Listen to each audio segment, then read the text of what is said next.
What's up, everybody? It's Jack and Dan. And today, we're doing a little bit of a musical aquariums. Yeah, we had to move a lot of folks around when we were gone on vacation. The big, huge Pleco that we adopted from Ohio Fish Rescue and this big 220 passed away. Yeah. We kind of noticed her slowing down, having signs of getting older. You could just tell she was kind of getting older. Yeah, and we even said, we know she's going to die when we're gone. Like, we were counting on it. I mean, we didn't want her to, but you know, she was Right. seeming like she was kind of tired. We just knew it was going to happen because that's what happens when we go on vacation. Yeah, And we kept asking the person that was staying here, taking care of our fish in our house, and of course George Costanza, we said, how's she doing? And she was good all the way up to the last day she passed away. It was unbelievable. Yeah. But anyway, she had a great life. We kind of saved her from the situation she was in. Well, actually, Big Rich and Josh saved her. Yeah, they got her out, and then we put her in our tank, and then she was doing pretty good. She had a great life. She was just old. Yeah, it was a couple years she was here with us. It happens. What we did is, when we got home, you could see this big sailfin in the back. This is the sailfin that was with her for quite a I while. love how this little guy looks like a mini like representation. It's funny when you look at the tiny little bristle nose next to the sailfin, isn't it? I mean, it's like He's like a mini bird. yeah, he's so cute. That's actually one of the girls, so she's really tiny. But anyway, yeah, so we put him back in here. He was over in the 116. So let's kind of show the tanks here and show everybody all the switcheroonies that we did during when we got back for the new year. Yeah, there she is, one of the little female bristle noses. What a cutie, huh? She's kind of cleaning up. We dumped a bunch of little food in here because it was like at the end of a can when it's all kind of broken up in pieces and dust, and we just threw it in here, and all the clowns and bristle noses are cleaning up. But anyway, that's the big sailfin that we had actually bought from a pet store. Somebody brought him in. He was a little too big years ago, and he has been in here. We put him over to the 116. However, we put him back in here, and we are going to be working on this tank and rescaping this tank and talking about this incredibly special blue Pleco. Yeah, but he deserves a whole video on his own. We're not even going to show him yet. Can I say his name at least? Yes. We're gonna name him Riot, like Right. the Venom villain, because he's not really gray, but he's kind of like bluish greenish, and he's Right. just big and tough and sharp and menacing. Yeah, menacing is right. And we talked about the fact that we throw all the driftwood in here when we rescaped Jack's tank, and you can see that he is eating it and loving it. But look at this guy. This guy's right back at home. He's only been in here for a day. Very happy to be back in the 220. Beautiful, beautiful big sailfin and the rope fish, and everybody's doing good in here. Brutus is doing good. He's been behaving himself with these are the obviously the parrotfish that we also adopted from the Fish Rescue, and they're doing fine, getting along together.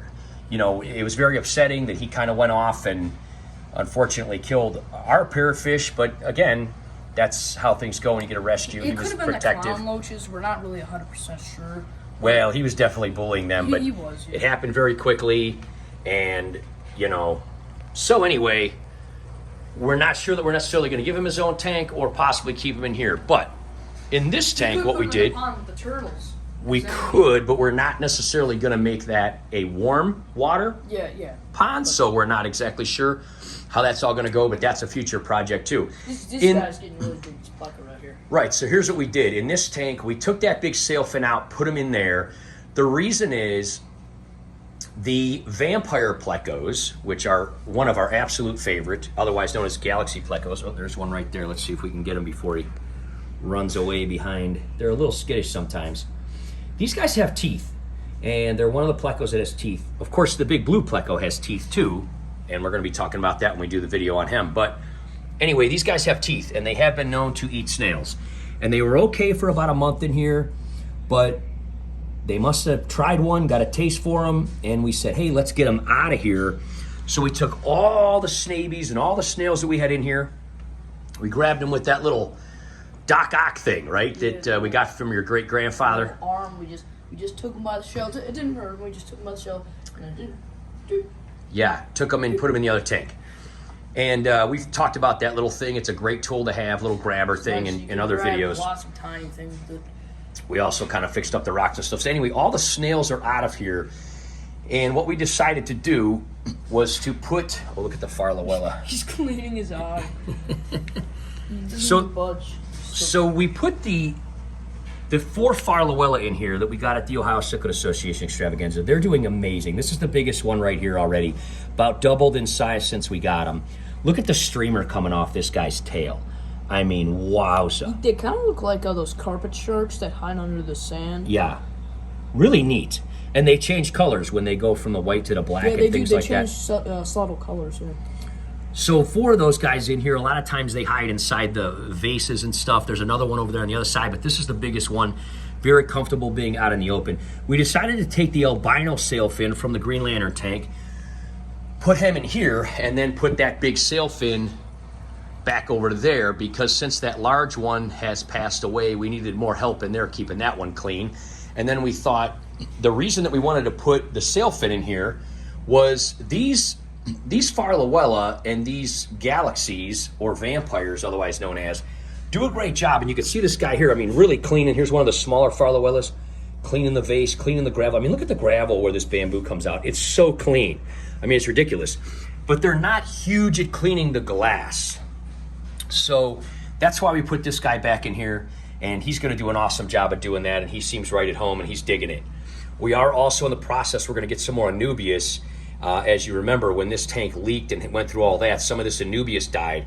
This Anubias is doing fantastic. This bamboo's doing fantastic. So quick update on this tank. Look at all the roots coming down from all that bamboo. That's bamboo that we clipped off of the top of that tank. And as you can see, a lot of it's already reaching the ceiling already. So we're going to be clipping more of that, putting it down in more of those slots in the back there. All those wonderful roots pulling out all that toxic stuff, so we hardly ever have to do water changes. But we are going to also be adding some more Anubias. We've got about 6 out of the 12 that survive. We're going to be adding 6 more. So that's the status of this tank. Now, when we go, I love how these two are hanging out together. Isn't that cool? He's getting big already. Now, as far as this tank, the Green Lantern tank, we did take that big albino out of that. And if you haven't seen our videos on the Green Lantern tank, definitely check out our aquarium playlist. Yeah. He's starting. He definitely now it's just not shy at all. He's just kind of going everywhere. Yeah, and he's getting bigger. So, but he's not going to get gigantic like the sailfin will. We thought he would be more appropriate in here. He has absolutely no interest in the snails whatsoever. No, he just kind of does his own thing. Right. So between him cleaning the glass and all these cute little albino cories, and now we have all the snails in here, don't we? Yeah. So all the jade snails, all of the mystery snails. All the mystery snails. There's jade, there's chestnut, snails. there's purple, there is magenta, there's ivory, and of course this tank's doing really good keeping clean from the bamboo. Those little like funnel snails, I forget what they're called. The Malaysian trumpet snails. Yeah, trumpet snails. Here's a couple of the chestnut ones looking beautiful right here. They've just spread like coronavirus. They're everywhere. They do. They spread. Everywhere. Look at this one here in the back, buddy. The big ivory one, and he's got a Malaysian trumpet snail on his back hitching a ride. Maybe I'll make a short of that. It's kind of funny. But anyway, as far as this tank now, this is doing really good. Lots of bottom feeders, keeping things clean. Kilowog's doing a great job of keeping the glass clean. And again, if you haven't seen this build, definitely check out our playlist. It's a 5-part series. We built this. Let's hit the, I'll see if I can snap my fingers. There you go. There's the Green Lantern light. We've got this thing hooked up to the clapper. You can snap or clap to turn the lights on and off. Of course, it has black lights too and everything. We are going to be doing a follow-up on this because we did already upgrade the black light in the middle. We're going to be talking about that in a future video. And we have already started to design some new cyclones. We're going to make them thinner and taller. That's going to be a whole video too, maybe changing some of this stuff with the ring. Anyway, that'll be coming up. Zoom in on this little guy right here. They get so small, look at him. Do you see him right there? Yeah, so this is a tiny little baby. It won't even focus on them. They're so tiny. So small. Yeah. So it's kind of cool because we've got all these little snails in here keeping all this substrate clean. They're cleaning. We just fed them, so there's a little bit of food on the sponge filters. But these sponge filters, we barely ever even have to clean because the snails are just eating them away. They're doing a great job. Look at these guys so close together. Yeah, these jade ones are really something. These guys are cool. These little cories are cool. Snails are cool. They just move so slowly and they just... Yeah. So we're glad we saved all the snails, got them all in this tank. They're all good. Obviously, they can't be in this tank either because of the clown loaches and because of the vampires in there. So all the snails are in here. Now, we do also have them over in the beta tank, so let's go check that out. All right, now as far as this princess tank's doing awesome. Like we said, these two big ladies kind of overtook it, and they are the sole survivors of the original 4. They're big and tough ladies. This tank is doing awesome. We were only able to keep the Neorite snails in there because these ladies kept picking at the other guys, and anytime they come out of their shells.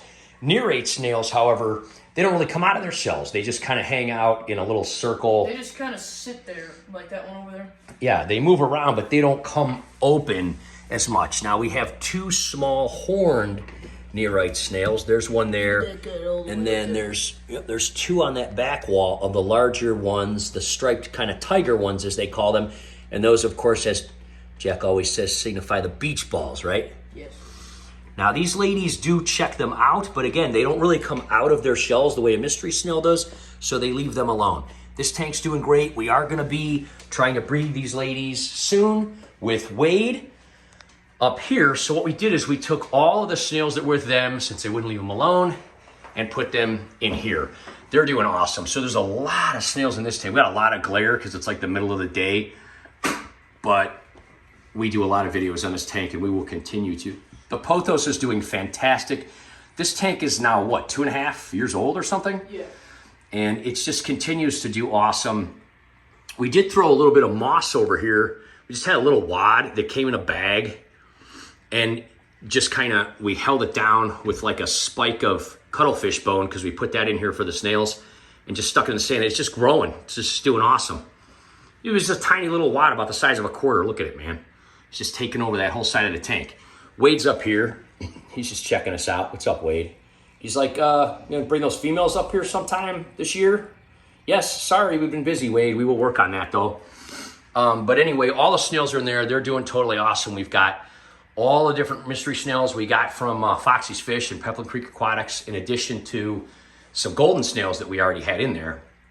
But that pothos is doing great. We just trimmed it up recently. It's all going down into here. It is finally starting to spread. You can see the sun comes in here in the afternoon, and it's really helping this pothos even more. It's going to start spreading here. There's a couple of roots of pothos in here. And we did put some chestnut snails in here, along with the autocinklus and the Galaxy Rasburo, and they're kind of hiding right, oh, there they are. Sometimes when the sun comes in like this, they'll kind of hide in the back. They're doing great, though. They just ate, so they're probably all like just fat and happy. Oh, there's one of the autos cleaning the food off the gnome home. There's one of the big golden snails right there, kind of weaving through these roots. It's amazing how they just kind of climb through these roots like a jungle. They'll drop, they'll swing, they'll jump from one vine to another, and they just keep all these roots nice and clean. Isn't he a beauty? But see how they come out with the antenna and everything, and that's what the female beta would pick at. Wade, however, really doesn't give them much of a problem, and it may just be because there are so many in here. He just doesn't seem to care. But he's just such a beauty. He's kind of almost turned, like, his body's more pink with red fins.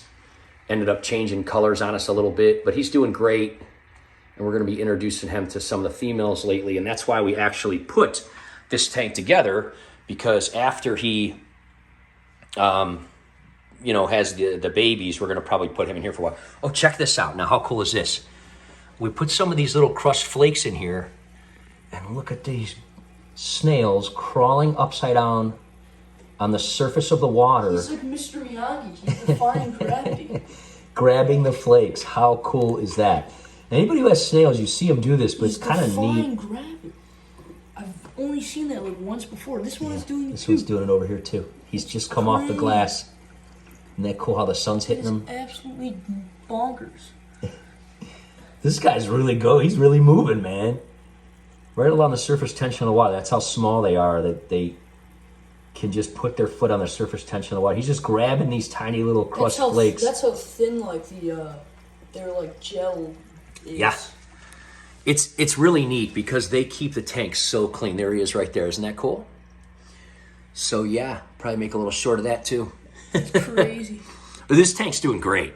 We have not done one single water change. you know, we built this under gravel filter. Again, if you haven't seen that video, we'll put, you know, a link in the description. It's in our list, and I think we called it Building Our Man Cave. And we just made it a place for Wade, just in case he misbehaves a little bit. And these, like I said, these two ladies are doing good. I think they're curing eggs. They are huge. Yes. Well, they just ate.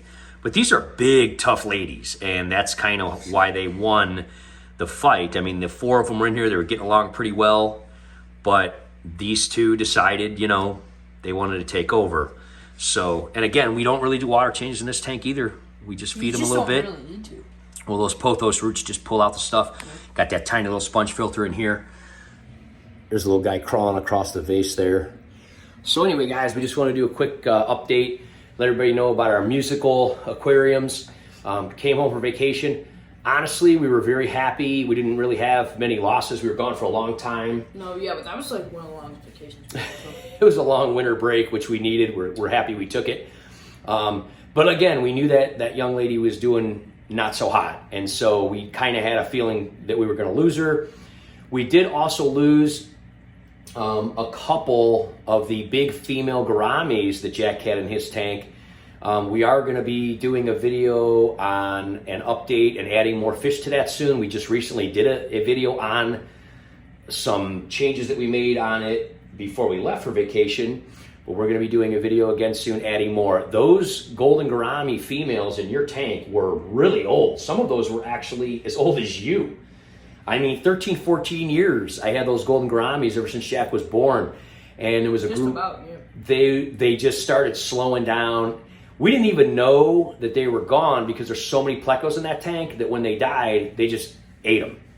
And so we just were looking for them and realized they were gone. And then we found some skeletal remains like in the substrate and said, well, I guess that's them. So out of the 4 golden girls, there is 2 of them left, but we were going to be adding more. It is, because when we were gone on vacation, Betty White passed away, who of course was one of the golden girls. And that was weird. And we came home, we were like, what the heck? But again, we weren't surprised by that. They really started slowing down and changing their, you know, personalities. But again, it's okay. And as they say, you know, it became part of the ecosystem. The Plecos. Lived a good life. Yeah, they did. I mean, wow. And we love our golden gouramis, and we're going to be adding more in there. Again, we'll be doing a video soon. So there's an update on everything, guys. We're hoping everybody's having a fantastic new year. We'll see you soon, guys. Bye. Just wanted to show this guy one more time. Very happy and content back in his 220 with his pals. And look at this zucchini. We put the zucchini in here this morning. It's now nighttime. Look at the gouges out of this thing. Now, of course, the clown loaches do eat it, and all the small plecos do too. But if you look at those huge, massive gouges with those teeth marks, like that one right there in the middle, that is from the blue pleco that Jack was talking about, that is named Riot. He is a monster. We're going to be showing him soon. He deserves definitely a video of his own as an update. We have had him for almost 2 years, and he is absolutely gigantic. These guys get along fine. Oh, look, we got a wink. How cool is that? That was a little wink letting us know he's happy. He's back in the 220. And like I said, him and the big blue guy are getting along great, sharing the zucchini. But yeah, look at those bite marks. Wait till you see this guy. You guys are not going to believe how much he's grown. We haven't shown him in a long time. Look at those bite marks in that zucchini. Monster. We will see him very soon.